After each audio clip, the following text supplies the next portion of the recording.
Matthew Perry a été retrouvé mort à son domicile le 28 octobre 2023.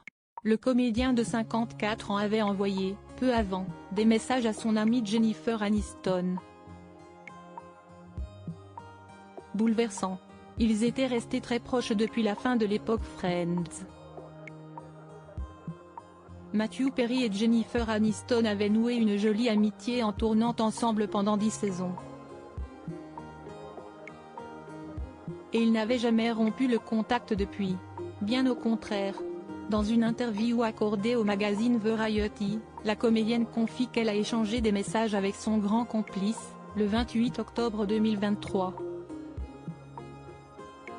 CST à dire le jour de sa mort. Jennifer Aniston dément les rumeurs autour de la mort de Matthew Perry. CST le matin, avant que Matthew Perry ne se rende à son entraînement de pickleball au Riviera Country Club, qu'il avait envoyé quelques nouvelles à Jennifer Aniston. J'étais littéralement en train de lui envoyer des textos ce matin-là, à mon drôle de Matty, explique-t-elle à Variety. Il ne souffrait pas. Il ne luttait pas. Il allait bien. Il était en bonne santé. Il avait arrêté de fumer, il se remettait en forme. Il était heureux, CST tout ce que je sais. Il a travaillé très dur, pour ça. Il a vraiment été confronté à une situation difficile. Il me manque énormément. Il nous manque à tous. Il nous a fait tellement rire.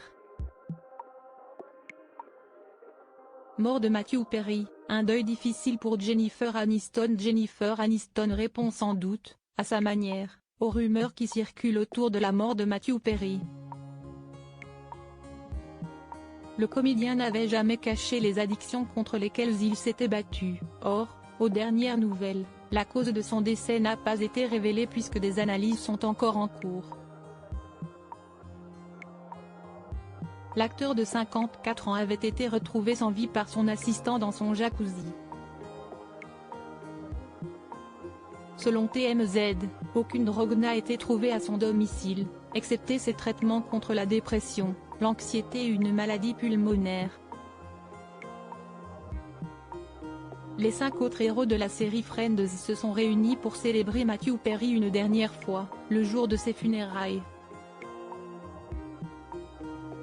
Sur les réseaux sociaux, Jennifer Aniston avait déjà exprimé sa peine. « Matty, je t'aime tellement et je sais que tu reposes désormais en paix et que tu ne souffres plus », écrivait-elle. « Je te parle tous les jours. Parfois, je peux même t'entendre me dire est-ce que tu pourrais être encore plus folle que ça ? Une amitié devenue éternelle. »